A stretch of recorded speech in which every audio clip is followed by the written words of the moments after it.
സങ്കീർത്തനങ്ങൾ 9-ാം അധ്യായം. മർദ്ദിതൻ്റെ പ്രത്യാശ. പൂർണ്ണഹൃദയത്തോടെ ഞാൻ കർത്താവിനെ നന്ദി പറയും. അവിടുത്തെ അത്ഭുത പ്രവർത്തികൾ ഞാൻ വിവരിക്കും. ഞാൻ അങ്ങയിൽ ആഹ്ലാദിച്ചുല്ലസിക്കും. അത്യുന്നതനായവനെ, അങ്ങയുടെ നാമത്തിന് ഞാൻ സ്തോത്രം ആലപിക്കും. എന്തെന്നാൽ എൻ്റെ എതിരാളികൾ പിന്തിരിഞ്ഞോടിയപ്പോൾ കാലിടറി വീഴുകയും അങ്ങയുടെ മുൻപിൽ നാശമടയുകയും ചെയ്തു.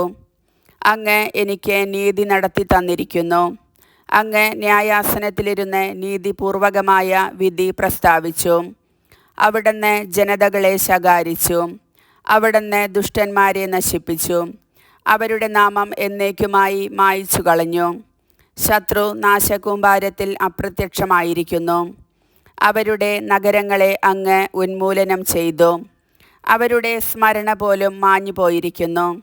എന്നാൽ കർത്താവ് എന്നേക്കുമായി സിംഹാസനസ്ഥനായിരിക്കുന്നു. ന്യായവിധിക്കാണ് അവിടുന്ന് സിംഹാസനം സ്ഥാപിച്ചിരിക്കുന്നത്. അവിടുന്ന് ലോകത്തെ നീതിയോടെ വിധിക്കുന്നു. അവിടുന്ന് ജനതകളെ നിഷ്പക്ഷമായി വിധിക്കുന്നു. കർത്താവ് മർദ്ദിതരുടെ ശക്തിദുർഗമാണ്, കഷ്ടകാലത്ത് അവരുടെ അഭയസ്ഥാനവും.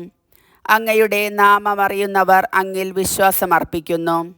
കർത്താവെ, അങ്ങയെ അന്വേഷിച്ചവരെ അങ്ങ് ഉപേക്ഷിച്ചിട്ടില്ല.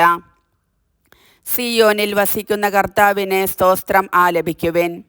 അവിടുത്തെ പ്രവർത്തികളെ ജനതകളുടെ ഇടയിൽ പ്രഘോഷിക്കുവിൻ. എന്തെന്നാൽ രക്തത്തിന് പ്രതികാരം ചെയ്യുന്ന അവിടുന്ന് അവരെ ഓർമ്മിക്കും. പീഡിതരുടെ നിലവിളി അവിടുന്ന് മറക്കുന്നില്ല.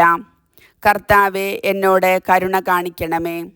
മരണകവാടത്തിൽ നിന്ന് എന്നെ ഉദ്ധരിക്കുന്നവനെ, വൈരികൾ മൂലം ഞാൻ സഹിക്കുന്ന പീഡകൾ കാണണമേ.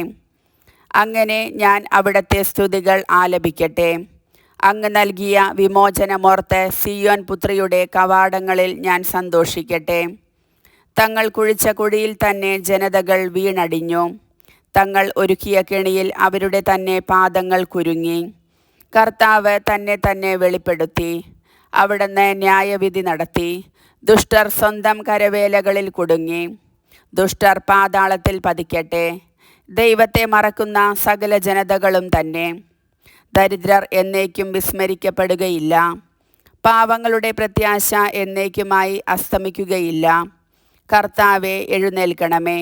മനുഷ്യൻ അഹങ്കരിക്കാതിരിക്കട്ടെ. ജനതകൾ അങ്ങയുടെ സന്നിധിയിൽ വിധിക്കപ്പെടട്ടെ.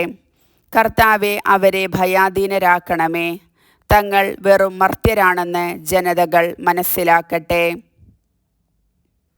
കർത്താവിൻ്റെ വചനം.